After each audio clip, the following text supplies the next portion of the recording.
Alright, here we are, week 4, sheet 4, last sheet for week 4. We start by simplifying some radicals, and remember your square numbers. 2 squared is 4, 3 squared is 9, 4 squared is 16, 5 squared is 25, 6 squared is 36, 7 squared is 49, 8 squared is 64, 9 squared is 81, 10 squared is 100. Of course, we could go on, but we'll stop there.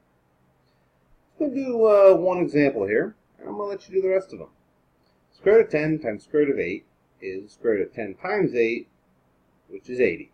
And then we look over here, is 80 divisible by any of these numbers? 4 divisible by 4, that's 4 times 20. I'm going to break this apart into the square root of 4 times the square root of 20. And the square root of 4 is just 2.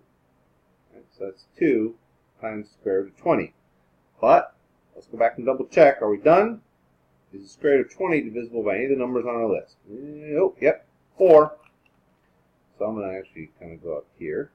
So that's 2 times the square root of 4 times the square root of, 4 times 5 is 20. So we're going to break 80 into 4 times 20. Square root of 4 is just 2. Then we're going to break square root of 20 into square root of 4 times square root of 5.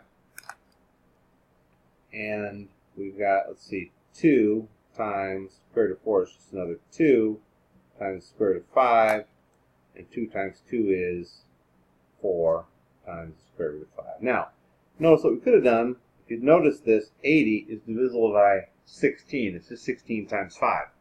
So if you didn't notice that right away, you could have skipped straight to this step right here and done square root of, 16 times square root of 5. Square root of 16 is 4. 4 times square root of 5. But if you don't notice that right away, that's okay. You just got to make sure that you're checking every time, is the number inside the square root still divisible by one of the numbers on your list? All right, leave the rest of these up to you. Okay, so find the measure of angle B. Okay, we're going to just run through. Remember, our possibilities are adjacent, supplementary, which, by the way, is a linear pair in all of our cases, meaning that they make a straight line. But supplementary also means that they add up to 180. And as we talked about yesterday, sometimes angles can add up to 180, but they're not right next to each other. That can happen all the time. All right. And adjacent just means they're right next door to each other. We've got complementary, which means they add up to 90 degrees. And then we've got vertical angles, which means that when two lines form an X shape, vertical angles are across from each other, and they always have the same measure. So let's just do one of them here. Let's take a look. How about this one? These two make a straight line, so they are a linear pair, which means they add up to 180, so B and 154 must make a 180. To see, if this were 150, then B would be 30.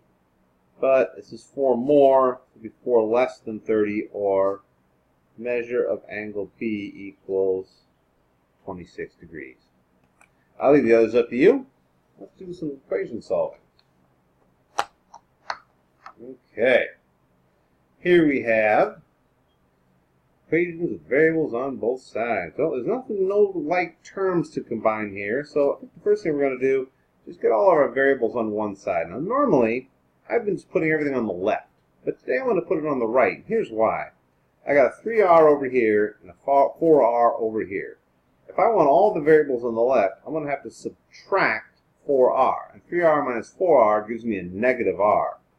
And I'd rather have a positive r. And if I subtract 3r from both sides instead, I'll end up with a positive r over here. So the first thing I'm going to do is subtract 3r. Again, you don't have to do this. You can put all your variables on the left if you're more comfortable with it, and just deal with the negative later, which isn't a big deal. So 3r take away 3r is just nothing.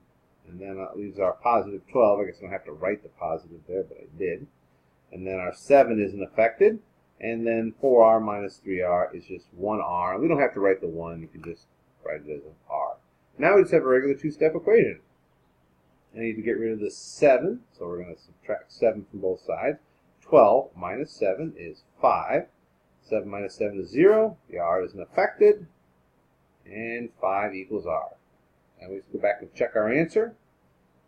3 times, if r is 5, we put that here, plus 12 equals 7 plus 4 times r, which is 5. See, 3 times 5 is 15 plus 12 equals 7 plus 4 times 5 is 20.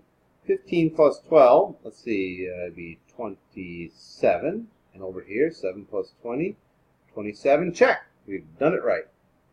Let's go take a look at a absolute value equation. Now, with an absolute value equation, whatever's inside these absolute value bars here is 25 spaces from 0 on the number line. That's what absolute value means. So it could be that it all works out to a positive 25, or it could be a negative 25. And we have to set up an equation for each one. So we're going to say that 5 minus 10r equals 25, or 5 minus 10r equals negative 25. We're going to solve these two equations separately. But it'll be the same process for each one, so we'll just do both at the same time. First thing we do, get rid of these 5. So I'm going to subtract 5 from both sides of both equations. And that should be, deals with a negative 10r over here, and 25 minus 5 is 20. And on this side, 5 take away 5 is nothing. We end up with a negative 10r. Negative 25 minus 5, if it's 25 degrees below 0 and drops another 5 degrees, it's negative 30. Chitty! Alright, next we're going to divide by negative 10 on both sides. When we do that, we end up with r equals, 10 divided, or 20 divided by negative 10 is a negative 2. And then over here, we get r equals, and negative 30 divided by negative 10 is actually a positive 3. Now, I'm not going to go back and do all this, but if I were to substitute negative 2 in for r in this expression, I should get 25. And the square, and the absolute value, of 25 is 25. So that makes it a true statement. Over here, if I substitute a positive 3 in for this, in for r, I should get negative 25 inside the absolute value bars, and the absolute value of negative 25 is also 25, so we get a true statement. So either one of these solutions works. Why don't you go try the others out on your own, see how it goes for you. Good luck.